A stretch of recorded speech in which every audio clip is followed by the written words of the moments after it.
Frau Weidel von AfD hat im Bundestag mal wieder ordentlich gegen die Regierung gewettert. Ihre Lösung für alles, zurück zum russischen Gas und her mit dem Kurswechsel Richtung Moskau. Lassen wir Sie kurz zum Wort kommen und dann schauen wir uns mal an, was an diesen Argumenten eigentlich dran ist. Los geht's. Krieg hat mit gnadenloser Härte eine Hauptursache des katastrophalen Niedergangs unseres Landes und seiner Wirtschaftskraft offengelegt. Der irrationale Glaube von Kernkraftausstieg und Klimaschutz hat die sichere und bezahlbare Energieversorgung zerstört und unser Land zum Spielball fataler Abhängigkeiten gemacht. Die explodierenden Kraftstoffpreise sind ein Fieberthermometer. Sie könnten die Spritpreise auf einen Schlag halbieren, wenn Sie die CO2-Steuer abschaffen und wenn Sie auf die horrenden Energiesteuer verzichten. Auf die horrende Energiesteuer. Würden Sie eine Zwischenfrage aus der Unionsfraktion zulassen? Nein. Indem Sie die CO2-Abgabe, ja, Sie machen es ja nicht. Warum schaffen Sie die CO2-Abgabe nicht ab? Warum verringern Sie die Energiesteuer nicht, die überall in Europa höher sind als hier in Deutschland? Umgekehrt. Sie zocken den Verbraucher ab. Die Hälfte des Spritpreises, fast 60%, bestehen aus CO2-Abgabe und aus Energiesteuern. Und Sie tun genau nichts. Und jetzt rächt sich der Frau Weidel manipuliert geschickt mit Zahlen. Ja, Steuern machen etwa 50% des Preises pro Liter aus. Das sind jedoch rund 40 Milliarden Euro für den Bundeshaushalt. Diese 40 Milliarden Euro fließen jährlich in die Einzelversicherung, in die Infrastruktur, den Straßenbau und in Schulen.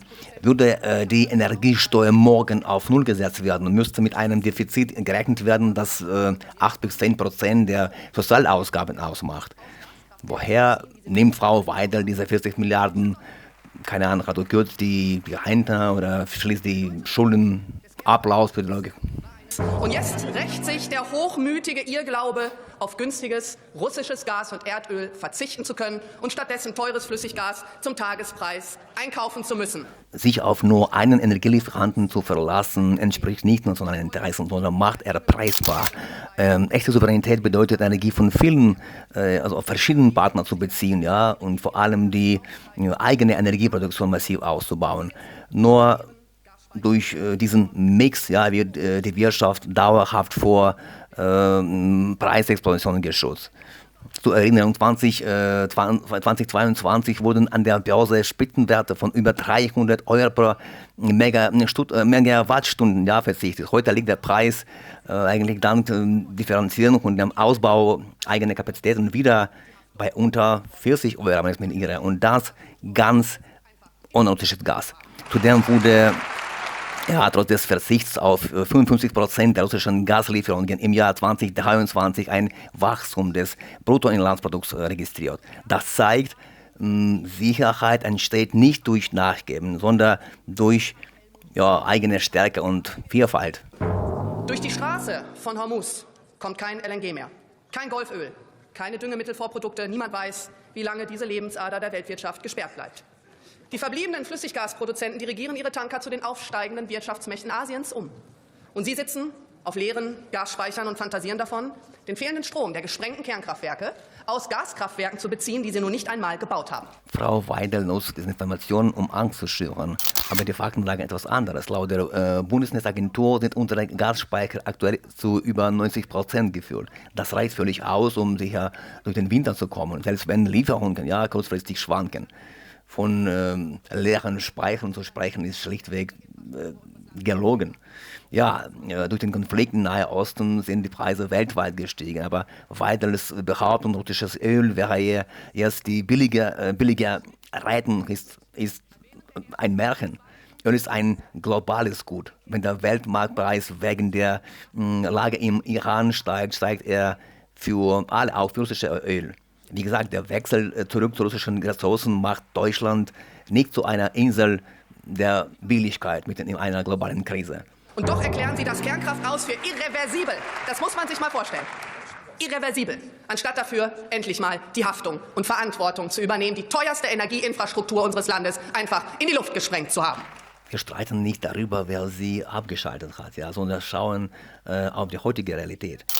Ein Atomkraftwerk ist kein Wasserkocher, den man einfach wieder in die Steckdose steckt.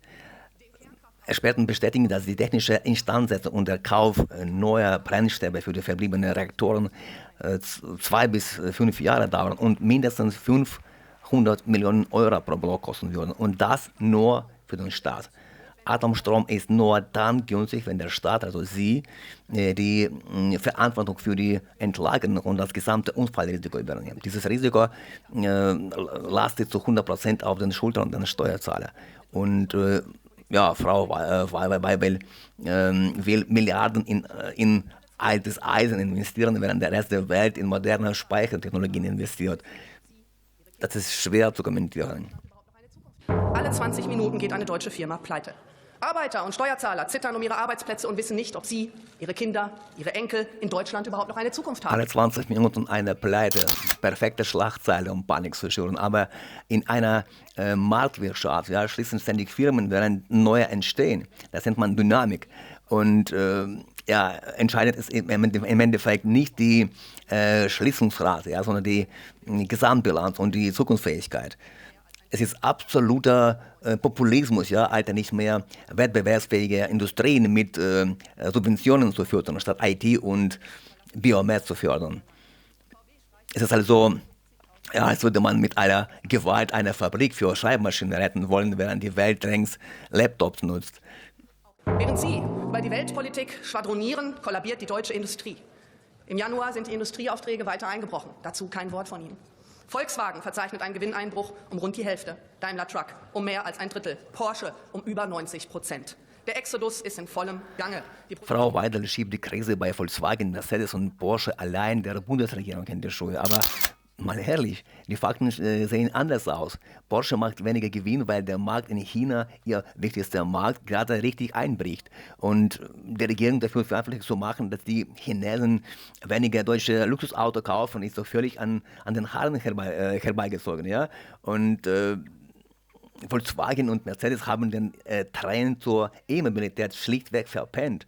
Währenddessen zieht die chinesische Konkurrenz technisch an ihnen vorbei. Und das hat rein gar nichts mit Energiepreisen, der CO2-Steuer oder sonst noch was zu tun.